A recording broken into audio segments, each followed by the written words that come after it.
So we've had this has been since we started our career, and we've tried to explain this to buyers and everything, but I really want this to be a resource that we can use over and over again so that people can really understand what the difference between a pre-qualification, a pre-approval P.O.F.A, and a loan estimate, and why the loan estimate is so significant.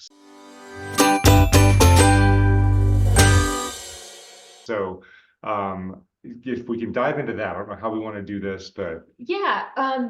Okay, so part of the confusion that our buyers had was why I got my mortgage lending license, right? So that I could really understand it and be able to explain it to buyers/borrowers. And it felt like while I have a really great understanding, I would still get ghosted by potential clients who were offended almost at being asked for a loan estimate for me to be able to compare their rates, to give them my very best. You know, they felt like, well, if you could have done something before, you would have said it already, that kind of thing. So I would like to, let's do a Q&A. Sure. And Tatiana, our expert, amazing mortgage loan officer guru, you're going to answer these questions for everyone who has asked and will ask. Yes. So first question is, what is the difference between a pre-qualification and a pre-approval? Pre-qualification is just a conversation. I ask what you think your credit score is, how much you make, how much money you have. Based on that information, this is how much you qualify for. Okay. It's just very, very preliminary first step, maybe for someone who is not really planning on buying anything. They just want to have an idea what they can qualify for, what payments are gonna look like. Versus pre-approval is when we do the full application, look at the credit score. By the way, now we can do a soft pull before we do hard pull, if somebody is interested in just checking on without getting hard pull. So but we do pull the credit.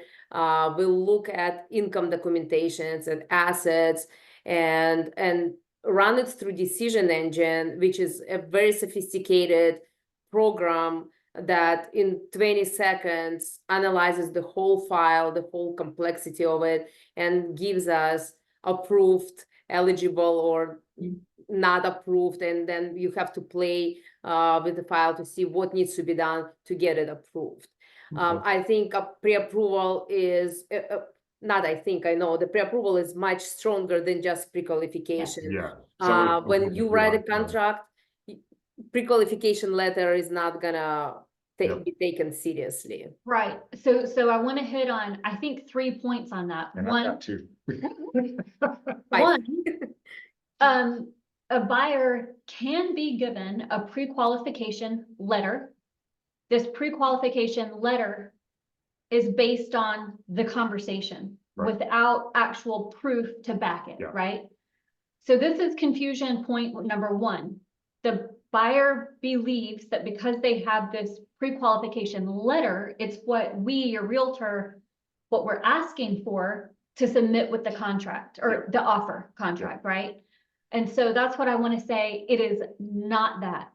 It's and when I was taking loan applications, sometimes, rarely, but sometimes I had people say, well, what, do you think I'm lying to you?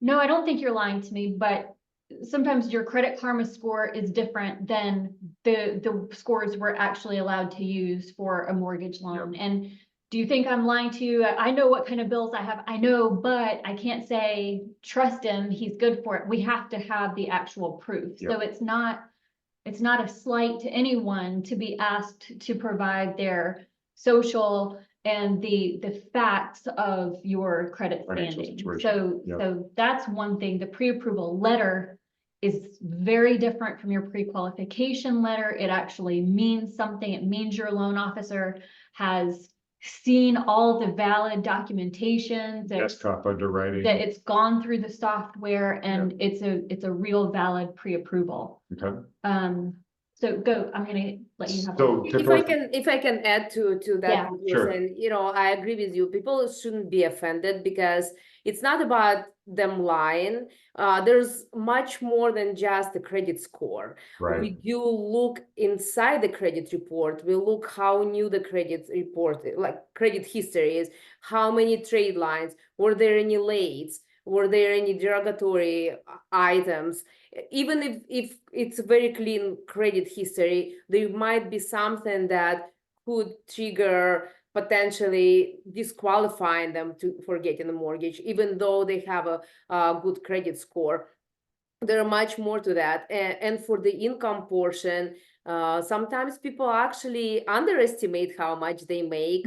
And by looking at income documentation, they might actually get qualified for more, but sometimes they would qualify for less because we look at and calculate income differently than the person would calculate their own income, Right. Yeah. especially if they're self-employed. Yeah. Well, and also if it's a relatively new job, right? So some Right. people think, oh, well, I've had this job for a year, this is my income. Well, you can't use that if it hasn't been 2 years. And then and stop me if I'm wrong on any of these points, but likewise, let's say someone said, oh, well, I just started this new job a year ago, so I can't use it. I have to be here for 2 years, but sometimes you can use it if it was in the same line of work, right? So it can go either way. Exactly. So it all depends on what type of income it is. Just to your point, someone have been maybe on commission for a year only. We're not going to be able to use it possibly, depending on the program. So there's just so many little things, nuances that regular people don't know because they're not in this business, right? So it's always good idea just to do the application and get exact information. And from the buyer's perspective, or from the seller's perspective, a seller is not going to accept an offer, take their property off the market. The seller's agent is going to call your lender. They're going to confirm that you got the underwriting, that they've seen the documents, that that this is a true, valid pre-approval letter. And if it's just a pre-qualification, the seller is not going to take the property off the market when they have three Right. other offers that they can consider. So, Right. Well, and one more thing on that point is we know how to decipher a pre-qualification versus pre-approval. We also will always contact the lender, but not all agents know that and not all agents do that. So to protect our clients, you, the buyer, you do really want to have the pre-approval for yourself, because let's say you only go in with an offer on a pre-qualification. The agents, yours and the seller's agents, don't know what they're doing. It's accepted. Then you start going through the actual underwriting process, realize, oh, wait, we can't do this. And then maybe you lose your earnest money deposit and it sets you back and you can't buy yet because you've lost what? 15, 30,000. Yeah, thousands of dollars because you haven't done this extra step for whatever reason, and some of those reasons are, well, I don't want it to hit my credit. Let's talk about that, right? It hitting your credit, you said a soft pull versus a hard pull, and then they're worried about applying with multiple lenders because they think it's going to affect their credit more than just one time. Can you address that? So, the mortgage, going back a little bit when you were talking about different credit scores, the mortgage companies use FICO 2, 4, and 5 to pull the scores. All known soft pull companies like Credit Karma or Credit Wise, they use Vantage or they use FICO 8. It's different algorithm. They don't go farther than 2 years in the history. They don't look at some of the collections if they're like less than $100. So because of that, their credit scores are higher than this credit score that we get. Again, FICO 2, 4, and 5, that's what we use. And when we pull the credit, it does not lower our credit score, the score that we look at. The client might see the score drop on Credit Karma, but we don't go by that score anyway, so it doesn't really matter. And also, they have 45 days for multiple mortgage inquiries. as considered as a one inquiry. So it's not gonna change their score even on their end after the first inquiry. But now we do have a soft pull. At some point, we will need to do hard pull later on. But in the beginning, if we just, want to see what the score looks like on our end, we can do soft pull. So as a non-lender, because I know you guys have this special language. So as a normal human, you're saying that if you check my credit, this is before you could do your soft pull. So let's talk, 6 months ago. If you checked my credit and my credit karma score went down a little bit because it took a ding, you're saying the credit score that you were looking at, you don't even care about what this does. The one that you're actually looking at is not affected by you pulling that credit, and they have 45 days to do multiple pulls on that credit, and it doesn't matter. Correct. Interesting. I didn't know that. Yeah, and 45 days is plenty of time Oh, yeah. for you to secure Some pre-approval. the home loan Yeah. and know really where you want to go with Yeah. that, right? So just to throw a little bit of confusion into this matter, there are certain banks, I know one, I'm not going to mention them, BO.F.A, that their pre-approval letter says very clearly on the top of the letter, pre-qualification. So some banks, some lenders will put their label their pre-approval letter as a pre-qualification. So that's where the buyer's agent needs to really do their diligence and make sure that everything was done appropriately. Right. So the company I worked with, Tatiana, it was topsy-turvy from how we, as a real estate agent, talked about it. In our company, a pre-qualification was the serious one where they'd actually run it through DU, and their pre-approval was just the conversation. So I had to, it's like, Interesting. so the banks can, They their have their own lingo can language. also be different. Yeah. That's interesting, but I think what's important is not the header of the name of the letter, but what's inside the letter, right? Yes. So inside the letter, it needs to say it's based on us reviewing income, assets, documentation, and running it through desktop underwriting. That's clearly a pre-approval versus if it says that based on conversation or whatever language would be on a qualification letter. Okay. Yeah. So that's what you need to pay attention to, what's in the body of the Right, Okay. in the body, not necessarily, not the heading so much as the body. That's very, very good. Okay. All right. So now, we've talked about the first two. Now let's just briefly, because I know we can go deep dive on this, briefly talk about the P.O.F.A, the difference between the P.O.F.A and the pre-approval The letter. pre-offer full approval. Yes. So the pre-offer full approval, P.O.F.A, is different because that's when we actually, it's equivalent to a full approval.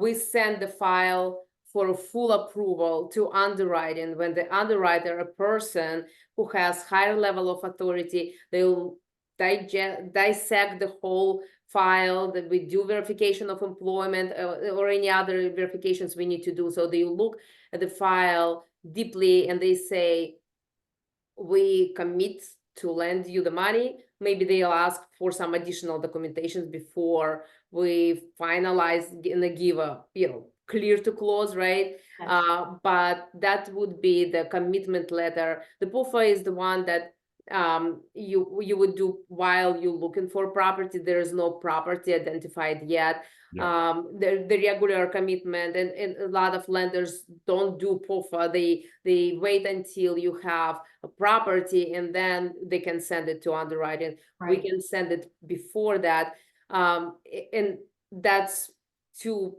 pretty much similar things. It's one that has property and other is to be determined, but it's a full approval. It's basically you're gonna get a loan as long as maybe you find the property and it's so adequate.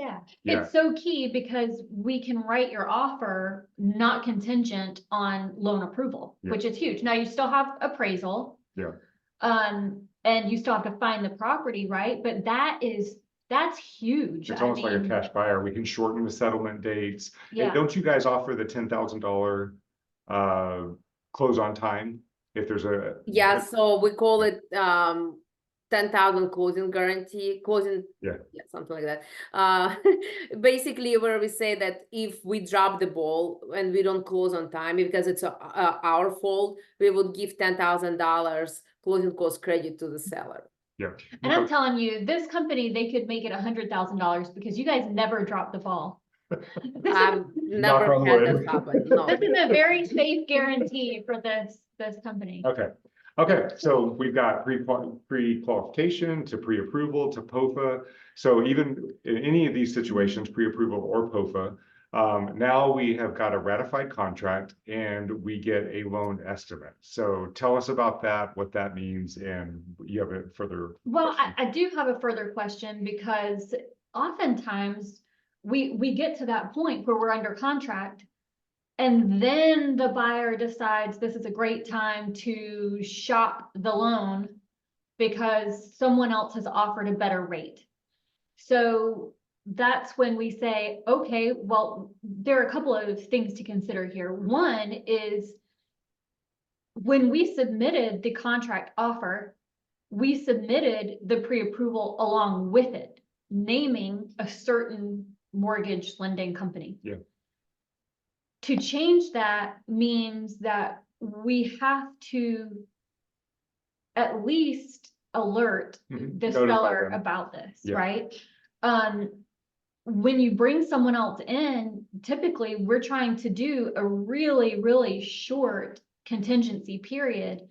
And if you're bringing someone else in that has to play catch up, right, just for this better rate, then there's a little bit of jeopardizing of your EMD here. Yeah. That's risky. So then let's say Tatiana, you're the lender that we submitted the pre-approval for this offer with, and let's say I'm the buyer, you're my agent, and I say, hey, I'm really glad we're under contract, but Navy Fed offered me a better rate than Tatiana, so I'm gonna see if I can get an approval from them. What do I do? So a couple of things, especially if we have a shortened closing period, like we have a 2-week close, Navy Fed will never meet a 2-week settlement. So even if you get that cheaper rate, you're never going to meet. Okay, the let's say it's settlement. someone who is quick. Okay. Well, then you have to have that the loan approval, you have our loan estimate, you have to quickly have the conversations back and forth, and you have to decide within a day or two because. What do you mean a loan estimate? So that's what we're talking about. The loan estimate. And why is the loan estimate so important? Why is that what you need for your currency to determine what the actual competitive offers are? So the loan estimate is a worksheet that shows the breakdown of the interest rate, the monthly payment, the closing cost. When someone is shopping for the rates, and why would you shop the rate when you're under contract? One of the reasons, because rates change every day, right? So if you got pre-approved a month ago, the rate is different than what it is now. Hopefully, when you write in an offer, your lender gives you a breakdown of an estimate for this particular property, so you know what rate is going to be. So, but the estimate shows all the breakdowns, and when clients shop for a rate, they need to look not just at the rate and the bottom line, how much they need to bring to settlement, or what the payment it is, but they need to look deeper. They need to see, are there any fees associated with that interest rate? Because I can quote someone 6% interest rate and another lender give them 5.5%, but they charging $15,000 in points. So I can maybe do the same or even better. So you want to compare that. You never look at the very bottom line. Some lenders under disclose closing cost. Some lenders over disclose. I prefer actually over disclose them, because when client comes to settlement and they need to bring $3,000 less than what they thought, I think it's better than vice versa, right? They need to bring absolutely. more.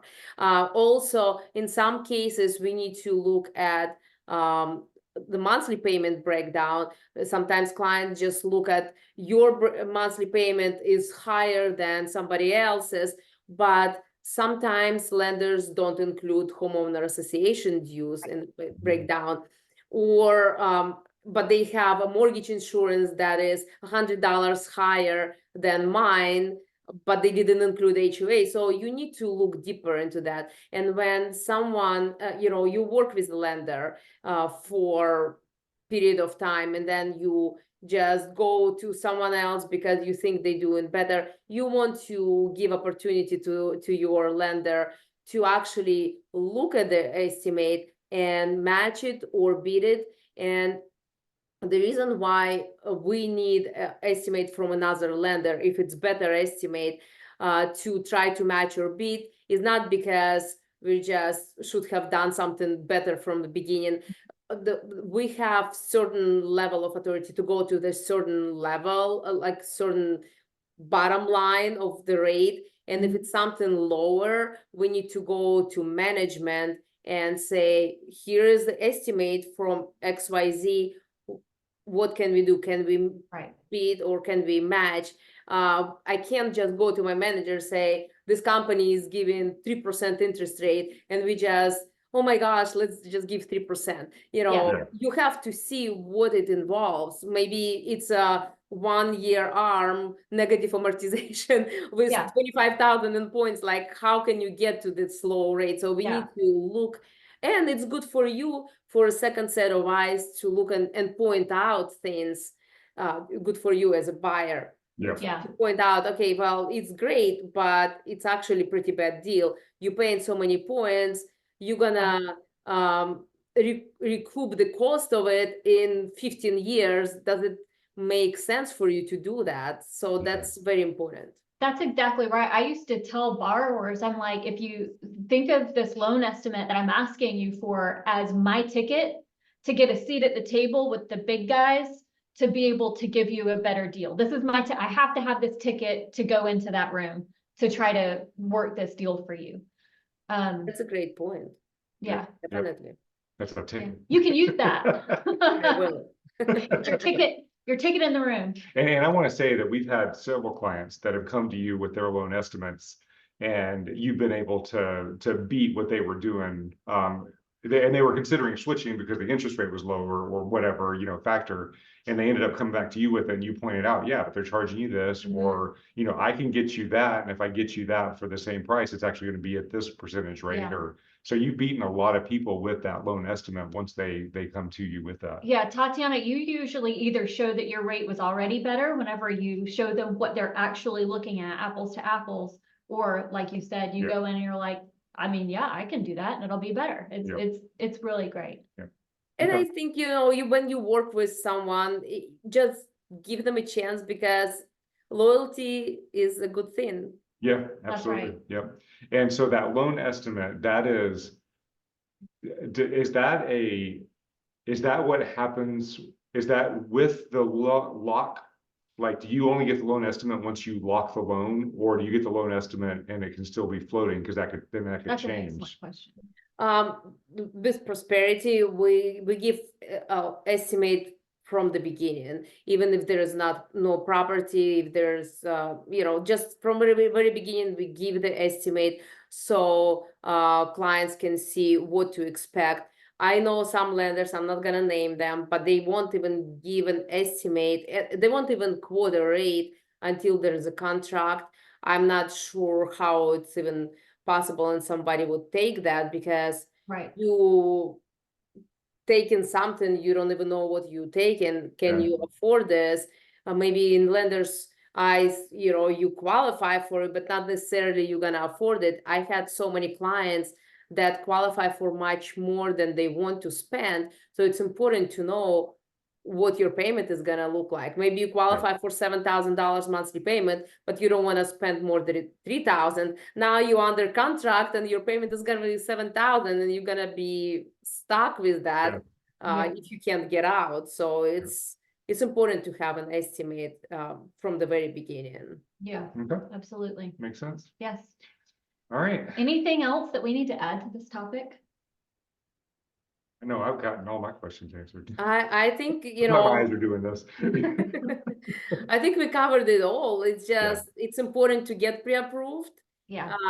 Don't get offended of getting pre-approved, and don't get offended if you're trying to get better rate and just give that estimate. Yeah, and to know that, we're all in it on the buyer/borrower side. Like we want you to have the best rate. We want you to get the best deal. We want everything to work out perfectly for you. So let your agents and let your loan officer really work for you. Let us in every aspect. Let us know what you're thinking. Don't ever ghost us because you're worried about either asking too many questions or giving out too much information or whatever. We understand that your lives are still going on and there can be more and less chaos and stress at times, and to have patience with yourself, because there is a lot going on with your lending and with the real estate market and with the contracts, that you're not expected to know it all, and that's what we're here for. Yeah, and just we also need to look beyond. Sometimes we need to look beyond just numbers, right? Because you're gonna get a better rate, you're gonna get terrible customer service, you're gonna have a delayed settlement. You don't know what's going on. Everything is messed up. So Right. just for maybe $10 less a month in the mortgage payment. So you need to analyze and see, does it even worse going somewhere else just for Right. a little bit cheaper loan? That's very true. We've had several lenders that we've worked with clients who seem to not actually read the part of the contract that says that our buyers' deposits are going to be lost if they don't get either a denial, an official denial, or approval by a certain time, right? So they don't seem to be aware of that. And so on our end, we really have to stay on top of it. When you work with someone like Tatiana, you don't have to stay on top of that. They're aware and they're sensitive to the fact that you have a lot of money on the line and that your deadlines are vitally important to this deal and your household state, right? We've had two very specific deals that we've had multiple issues with bigger banks. But we've had two. We had one with a national bank that the loan officer was actually in New York, that we were fighting tooth and nail with them just to get a supervisor on the board and get above that supervisor to get somebody to honor the fact that we needed this I'm sending document. contracts with highlights Yeah. about around the paragraph of, do you understand? Because our buyer was about to lose an EMD just because the bank didn't meet the deadline. And then we had another contract with a local big And that one bank was here. over $20,000 that we were about to lose. Then we had another one with a $2 million property here that it was a $85,000 earnest money deposit. It was actually Kelly's first deal. It turned out being her first deal as a lender because she recognized at the very beginning of the transaction that this large bank was not going to be able to fund the loan. So she jumped in and her bank was able to do it. But that bank, because it was so difficult, it got down to the wire even with her company to be able to do it. But that big bank never gave us a denial letter. We had a 21-day finance contingency and they said, oh, it's going through the process. And they never gave it to us. So if they hadn't pulled it out, he would have lost his $85,000. Right. So it is very important, the lender that you work with. It's critical. It's not just about the interest rate.